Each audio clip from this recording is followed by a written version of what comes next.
இன்னைக்கு first result பார்த்தீங்கன்னா, நம்ம வந்து எல்&டிய பத்தி பார்க்க போறோம். ஸோ எல்&டி பார்த்தீங்கன்னா, கன்ஸ்ட்ரக்ஷன் கம்பெனி. ஸோ பிளஸ் இவங்க நெறைய ஃபீல்ட்ல இருக்காங்க. பிளஸ் லார்ஜ் கேப் பிளஸ் பார்த்தீங்கன்னா, நிஃப்டி 50 கம்பெனி பிளஸ்ன்னு சொல்லிக்கிட்டே இருக்கலாம். ஏன்னா வந்து இவங்க நெறைய ஃபீல்ட்ல இருக்காங்க. ஸோ டிஃபென்ஸ்லயும் இருக்காங்க, கன்ஸ்ட்ரக்ஷன்லயும் இருக்காங்க. பிளஸ் இன்னும் பிளஸ் சொல்லிக்கிட்டே இருக்க வேண்டியது தான். So Larson and Toubro revenue பார்த்தீங்கன்னா, 63,679 crore. ஸோ முன்னாடி பார்த்தீங்கன்னா 55,000 இருந்துச்சு. ஸோ 16% இது வந்து ரெவென்யூ இன்கிரீஸ் ஆயிருக்கு. பிளஸ் நெட் ப்ராஃபிட் பார்த்தீங்கன்னா 3,617 முன்னாடி பார்த்தீங்கன்னா 2,786 இருந்துச்சு. ஸோ இயர் ஆன் இயர் பார்த்தீங்கன்னா 30% இது வந்து நெட் ப்ராஃபிட் வந்து இன்கிரீஸ் ஆயிருக்கு. ஓரளவுக்கு நல்லாவே இன்கிரீஸ் ஆயிருக்கு ரெண்டுமேவும். ஸோ எஸ்டிமேட் எப்படி வந்திருக்கு அப்படின்னு பார்த்தீங்கன்னா, so India's L&T beats profit estimate. So எஸ்டிமேட்ட வந்து கண்டிப்பா பீட் பண்ணியிருக்கு. பிளஸ் நாளைக்கு வந்து ரியாக்ஷன் என்ன அப்படின்னு பார்ப்போம். So strong international order growth. So இது பார்த்தீங்கன்னா இந்தியால மட்டும் இல்ல, பிளஸ் இன்டர்நேஷனல்லயும் ஓரளவுக்கு நெறையாவே வந்து ஆப்பரேட் பண்றாங்க. ஸோ அதுக்கடுத்து பார்த்தீங்கன்னா என்டிபிசி. ஸோ என்டிபிசி பார்த்தீங்கன்னா நேஷனல் தெர்மல் பவர் கார்ப்பரேஷன் அப்படின்னு சொல்லுவாங்க. ஸோ இவங்க பார்த்தீங்கன்னா வந்து ரெவென்யூ வந்து 42,573 முன்னாடி பார்த்தீங்கன்னா 44,000 இருந்துச்சு. ஸோ குறைஞ்சிருக்கு. நெட் ப்ராஃபிட் பார்த்தீங்கன்னா 4,775 crore முன்னாடி பார்த்தீங்கன்னா 4,551 இருந்துச்சு. இயர் ஆன் இயர் பார்த்தீங்கன்னா 5.8% வந்து இன்கிரீஸ் ஆயிருக்கு. ஸோ ரெவென்யூ குறைஞ்சிருக்கு. பட் பார்த்தீங்கன்னா ப்ராஃபிட் வந்து ஓரளவுக்கு நல்லாவே ஏறியிருக்கு. இயர் ஆன் இயர் பார்த்தீங்கன்னா கிட்டத்தட்ட 6% வந்து ஏறியிருக்கு. ஸோ எக்ஸ்பென்ஸ் வந்து நல்லாவே குறைச்சிருக்காங்க. ஸோ எக்ஸ்பென்ஸ் குறைஞ்சனால பார்த்தீங்கன்னா ஓரளவுக்கு நல்லாவே ஏறியிருக்கு. பட் நீங்க ரிசல்ட் பார்த்தீங்கன்னா எஸ்டிமேட் வந்து மிஸ் பண்ணியிருக்கு. ஸோ எஸ்டிமேட் வந்து அவ்வளவா டார்கெட் அதாவது அச்சீவ் பண்ணல எஸ்டிமேட்ட. ஸோ நாளைக்கு வந்து ஷேர வந்து கொஞ்சம் ஃபோக்கஸா வைக்கணும். அடுத்த கம்பெனி பார்த்தீங்கன்னா வந்து Varun beverages. So Varun beverages பார்த்தீங்கன்னா, இவங்க வந்து பெப்சியோட பாட்லரு. ஸோ பெப்சியோட பாட்லர்னா என்ன அப்படின்னு பார்த்தீங்கன்னா, ஸோ பெப்சியோட பாட்லர்னா வந்து பெப்சி வேர்ல்டு லெவல்ல வந்து அவங்க மேனேஜ் பண்றாங்க. ஸோ இந்தியால பார்த்தீங்கன்னா, வருண் பிவரேஜஸ் அப்படிங்கிற பேர்ல தான் வந்து பெப்சி வந்து இவங்களுக்கு கான்ட்ராக்ட் குடுத்துருக்காங்க. இவங்க தான் வந்து எல்லா பெப்சியோட ப்ராடக்ட்ஸ்லாம் இவங்க தான் விப்பாங்க. இவங்க தான் மேனுஃபேக்சர் பண்ணுவாங்க. எல்லாம் பார்த்தீங்கன்னா, வருண் பிவரேஜஸ் தான் பண்ணுவாங்க. ஸோ இப்போதைக்கு பார்த்தீங்கன்னா, நம்ம வந்து குவார்ட்டர் 1 பார்க்குறோம். ஸோ குவார்ட்டர் 1 என்னது ஏப்ரல், மே, ஜூன் குவார்ட்டர். ஸோ ஏப்ரல், மே, ஜூன் குவார்ட்டர்னா இது வந்து சம்மர் சீசனு. ஸோ பெப்சி வந்து பார்த்தீங்கன்னா, சம்மர் சீசன்ல ஓரளவுக்கு நல்லாவே வந்து பெர்ஃபார்ம் பண்ணும். ஸோ நீங்க குவார்ட்டர் ஆன் குவார்ட்டர் செக் பண்ணீங்கன்னா, ஸோ குவார்ட்டர் ஆன் குவார்ட்டர் நம்ம எதுல காமிக்கிறது இல்ல. நம்ம இயர் ஆன் இயர் தான் எல்லாம் பார்த்துக்கிட்டு இருக்கோம் எல்லா ரிசல்ட்டுக்கும். ஸோ நீங்க குவார்ட்டர் ஆன் குவார்ட்டர் செக் பண்ணீங்கன்னா, ஸோ அது செக் பண்ண தேவையில்ல. ஏன்னா வந்து இவங்க ரிசல்ட்டே வந்து வித்தியாசமா இருக்கும். ஸோ ஃபர்ஸ்ட்டு பார்த்தீங்கன்னா, இவங்களோட ரெவென்யூ வந்து 7,017 crore வந்திருக்கு. முன்னாடி பார்த்தீங்கன்னா 7,500 ஓரளவுக்கு நெறையாவே குறைஞ்சிருக்கு. 2.5% ஏன் அப்படின்னு பார்த்தீங்கன்னா, ஸோ மான்சூன் வந்து வேகமாவே வந்துருச்சு. ஸோ நீங்க பார்த்துருப்பீங்க வெயில் அவ்வளவா இந்த வருஷம் அடிக்கல.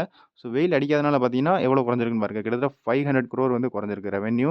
நெட் ப்ராஃபிட் பார்த்தீங்கன்னா 1,325 ஸோ இயர் ஆன் இயர் வந்து 5% இன்கிரீஸ் ஆயிருக்கு. ஸோ இங்க பாருங்க ரெவென்யூ குறைஞ்சனால பரவால்ல அப்படின்னு எக்ஸ்பென்ஸ வந்து மேனேஜ் பண்ணிட்டாங்க. ஸோ எக்ஸ்பென்ஸ மேனேஜ் பண்ண பார்த்தீங்கன்னா 5% வந்து இன்கிரீஸ் ஆயிருக்கு. ஸோ இவங்க ரிசல்ட் பார்த்தீங்கன்னா வந்து மார்க்கெட் ஓப்பனா இருக்கும்போதே வந்துச்சு. ஸோ இவங்க ரிசல்ட்ட பார்த்தோனே இன்வெஸ்டருக்கு ஓரளவுக்கு நல்லாவே பிடிச்சிருந்துச்சு. ஸோ பிடிச்சனால பார்த்தீங்கன்னா, நல்லாவே மேலே ஏறிடுச்சு ஷேரு. ஸோ அதுக்கடுத்து பார்த்தீங்கன்னா, கிட்டத்தட்ட 5% ஏறுச்சு. ஸோ அதுக்கடுத்த கம்பெனி பார்த்தீங்கன்னா, பேங்க் ஆஃப் இந்தியா. ஸோ இது வந்து பார்த்தீங்கன்னா, பிஎஸ்யூ பேங்க். அதாவது கவர்ன்மென்ட் பேங்க். ஸோ இவங்க எப்படி ரிசல்ட் வந்திருக்குன்னு பார்ப்போம். ஸோ சும்மாவே வந்து எல்லா கவர்ன்மென்ட் பேங்க்கும் பார்த்தீங்கன்னா, நல்லா தான் ரிசல்ட் காமிச்சுக்கிட்டு இருக்காங்க. ஸோ இவங்க ரிசல்ட் பார்த்தீங்கன்னா, ஓரளவுக்கு நல்லாவே வந்திருக்கு. டோட்டல் இன்கம் பார்த்தீங்கன்னா, 20,518 முன்னாடி பார்த்தீங்கன்னா, 18,240 இருந்துச்சு. கிட்டத்தட்ட 12.5% வந்து இன்கிரீஸ் ஆயிருக்கு. நெட் ப்ராஃபிட் பார்த்தீங்கன்னா, 2,252 crore முன்னாடி பார்த்தீங்கன்னா, 1,700 இருந்துச்சு. 32% வந்து இன்கிரீஸ் ஆயிருக்கு.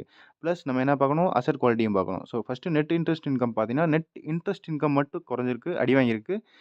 கிராஸ் என்பிஏ பார்த்தீங்கன்னா 2.92% முன்னாடி பார்த்தீங்கன்னா 4.62 இருந்துச்சு. ஸோ 4.62 2.92 குறைஞ்சிருக்கு. அதேமாரி நெட் என்பிஏ பார்த்தீங்கன்னா 0.99ல இருந்து 0.75 ஸோ இதுவும் குறைஞ்சிருக்கு. ஸோ பாருங்க எல்லாமே ஓகேவா தான் இருக்கு. இங்க நெட் இன்ட்ரெஸ்ட் இன்கம் மட்டும் தான் லைட்டா அடி வாங்கியிருக்கு. ஸோ இது ஒரு நெகட்டிவ் பாயிண்ட்டா இருக்கு. ஸோ நாளைக்கு வந்து ஷேர வந்து கொஞ்சம் ஃபோக்கஸா வைக்கணும். ஸோ அதுக்கடுத்து பார்த்தீங்கன்னா ஆம்பர் என்டர்பிரைசஸ். ஸோ இவங்க என்ன செய்வாங்க அப்படின்னு பார்த்தீங்கன்னா, ஸோ இவங்க வேலையே வந்து பிரம்மாதமா இருக்கும். அதாவது இவங்க ரிசல்ட்லாம் படிக்கிறதுக்கு பிளஸ் இவங்க ஷேர வந்து ஒரு மாரி நம்ம போர்ட்ஃபோலியோல இருந்தாலே அப்படி இருக்கும். ஏன் அப்படின்னு பார்த்தீங்கன்னா, ஸோ இவங்க வந்து என்ன செய்றாங்க, ஏசி செக்மெண்ட்ல இருக்காங்க. ஸோ ஏர் கண்டிஷனர் வந்து உருவாக்குவாங்க. மேனுஃபேக்சர் பண்ணுவாங்க. பிளஸ் நீங்க கேள்விப்பட்டிருப்பீங்க. அதாவது என்ன கேள்விப்பட்டிருப்பீங்கன்னா, நான் இந்த பிராண்ட் எதுவும் கேள்விப்பட்டதே இல்லையே ஆம்பர் அப்படின்ட்டு. ஸோ கண்டிப்பா கேள்விப்பட்டிருக்க மாட்டீங்க. ஏன் அப்படின்னு பார்த்தீங்கன்னா, ஸோ இந்த LG, Panasonic plus Voltas so இன்னும் 2, 3 கம்பெனி இருக்கு. ஸோ இவங்க எல்லா கம்பெனியோட ஏசி பார்த்தீங்கன்னா, ஆம்பர் என்டர்பிரைசஸ் தான் வந்து மேனுஃபேக்சர் பண்ணுவாங்க. ஸோ நீங்க எல்ஜி, அப்புறம் பேனசோனிக் பிளஸ் வோல்டாஸ் இந்த ஷேர வந்து வாங்குறதுக்கு பதிலா, ஆம்பர் என்டர்பிரைசஸ் வாங்கிட்டு போயிரலாம்.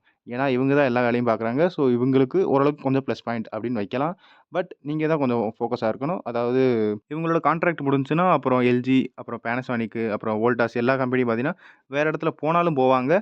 பட் கான்ட்ராக்ட் வந்து ஒரு மாரி ரினியூ ஆகிக்கிட்டே இருக்கும். ஸோ ரினியூ ஆகலைன்னா, இவங்களோட ரெவென்யூ வந்து அடி வாங்கும். ஏன்னா, அவங்க வந்து வாங்கலைன்னா ரெவென்யூ கண்டிப்பா அடி வாங்க தான் செய்யும். ப்ளஸ் இவங்க பார்த்தீங்கன்னா, ஒரு சில மேக்ஸிமம் வந்து 77% வந்து நம்ம ரூம்ல வந்து ஏர் கண்டிஷனர் இருக்குல்ல. ஸோ 77 மார்க்கெட் ஷேர் வந்து இவங்க வந்து கெயின் பண்ணி வச்சிருக்காங்க. ஸோ இவங்களோட ரெவென்யூ பார்த்தீங்கன்னா 3449 crore. முன்னாடி பார்த்தீங்கன்னா 2400 இருந்துச்சு. 43% வந்து இன்கிரீஸ் ஆயிருக்கு. ப்ளஸ் நெட் ப்ராஃபிட் பார்த்தீங்கன்னா 104 crore. முன்னாடி பார்த்தீங்கன்னா 72 crore இருந்துச்சு. ஸோ 43% நெட் ப்ராஃபிட் இன்கிரீஸ் ஆயிருக்கு. ப்ளஸ் இன்னொன்னு என்ன நோட்டீஸ் பண்ணணும் அப்படின்னு பார்த்தீங்கன்னா, ஸோ மேக்ஸிமம் வந்து பெரிய பெரிய கம்பெனி ஏசி இவங்களுக்கு தான் மேனுஃபேக்சரிங் குடுக்குறாங்க. ஸோ அதுக்கடுத்து மேனுஃபேக்சர் பண்ண குடுத்துருக்காங்கன்னா, ஸோ ப்ளஸ் இன்னொன்னு என்ன ஆகும்னா, மத்த கம்பெனி ஒரு மாரி யோசிப்பாங்க. ஸோ நம்மளும் இவங்ககிட்டயே குடுப்போம் அப்படின்ட்டு. ஸோ இதனாலேயும் ஓரளவுக்கு கொஞ்சம் இன்கிரீஸ் ஆக வாய்ப்பு இருக்கு. ஸோ ஓரளவுக்கு கொஞ்சம் ஃபோக்கஸ் ஆவாய்ங்க.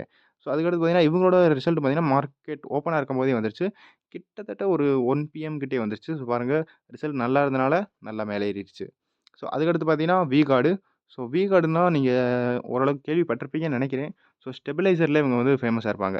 ஸோ ஸ்டெபிலைசர்னா அந்த நம்ம ஏசில ஸ்டெபிலைசர் மாட்டுவாங்க. ப்ளஸ்ஸு பேட்டரி செக்மெண்ட்ல இருக்காங்க. V-Guard பேட்டரி அப்படின்னு இருக்கும். ஸோ பம்பு, மோட்டார் அது நெறையா இருக்காங்க. பட் ஸ்டெபிலைசர்ல தான் ஓரளவுக்கு நல்லா ஃபேமஸா இருந்திருப்பாங்க. ஸோ ஸ்டெபிலைசர்ல கேள்விப்பட்டிருப்பீங்க V-Guard. ஸோ இவங்க ரிசல்ட் பார்த்தீங்கன்னா, ரெவென்யூ வந்து 1466 crore.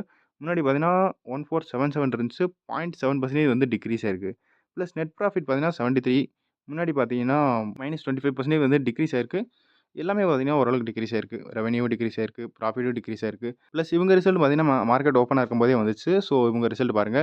இங்கனக்குள்ள கிட்ட வந்துச்சு. ஸோ கீழ இறங்குச்சு. டக்குன்னு மேலே ஏறிருச்சு. ப்ளஸ் கொஞ்சம் ஓரளவுக்கு கொஞ்சம் கீழயே வந்து குளோஸ் ஆயிருக்கு. ஸோ அடுத்த ரிசல்ட் பார்த்தீங்கன்னா, ஹேப்பியஸ்ட் மைண்ட் டெக். ஸோ இவங்க பார்த்தீங்கன்னா, ஐடி கம்பெனி. ஸோ உங்க பேர்லயே பார்த்தீங்கன்னா, ஐடி கம்பெனி அவங்களே போட்டு வச்சிருக்காங்க. ஸோ இவங்க பார்த்தீங்கன்னா, இவங்களோட ரிசல்ட் வந்து ரெவென்யூ வந்து 549 crore. முன்னாடி பார்த்தீங்கன்னா, 463 crore இருந்துச்சு. 18% வந்து இன்கிரீஸ் ஆயிருக்கு. நெட் ப்ராஃபிட் பார்த்தீங்கன்னா, 57. முன்னாடி பார்த்தீங்கன்னா 51 இருந்துச்சு.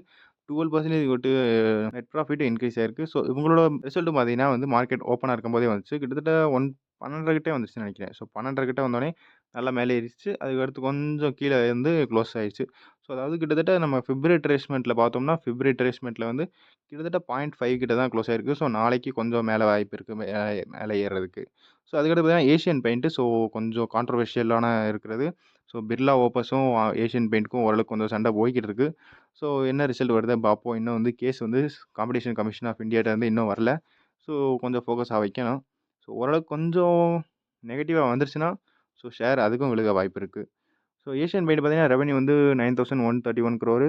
ஸோ அடுத்து முன்னாடி பார்த்தீங்கன்னா, 8943 இருந்துச்சு. 2% இன்கிரீஸ் ஆயிருக்கு. இன்கிரீஸ் ஆனதே கொஞ்சம் பெரிய விஷயமா தான் இருக்கு. ஏன்னா, பிர்லா ஓப்பஸ் வந்து அவ்வளோ விக்கிறாங்க. பிர்லா ஓப்பஸ் பெயிண்ட்டு. இவங்க விக்கிறதே கொஞ்சம் பெரிய விஷயமா தெரியுது. ஸோ அதுக்கடுத்து பார்த்தீங்கன்னா, நெட் ப்ராஃபிட் வந்து 1100 crore. முன்னாடி பார்த்தீங்கன்னா, 1170 இருந்துச்சு. ஸோ இவங்க என்ன செஞ்சிருப்பாங்கன்னா, கண்டிப்பா வந்து பிர்லா ஓப்பஸ் கூட காம்படிஷன் பண்றதுக்கு காம்படிஷன் பண்றதுக்கு அவங்களோட ஏசியன் பெயிண்டோட டப்பா பார்த்தீங்கன்னா, பிரைஸ குறைச்சிருப்பாங்க. ஸோ பிரைஸ குறைச்சா கண்டிப்பா நெட் ப்ராஃபிட் கொஞ்சம் ஓரளவுக்கு குறைய தான் செய்யும். ஸோ இயர் ஆன் இயர் பார்த்தீங்கன்னா, 6% டிக்ரீஸ் ஆயிருக்கு. ஸோ இவங்களோட மார்க்கெட் ஷேர் பார்த்தீங்கன்னா, 52% இருக்கு.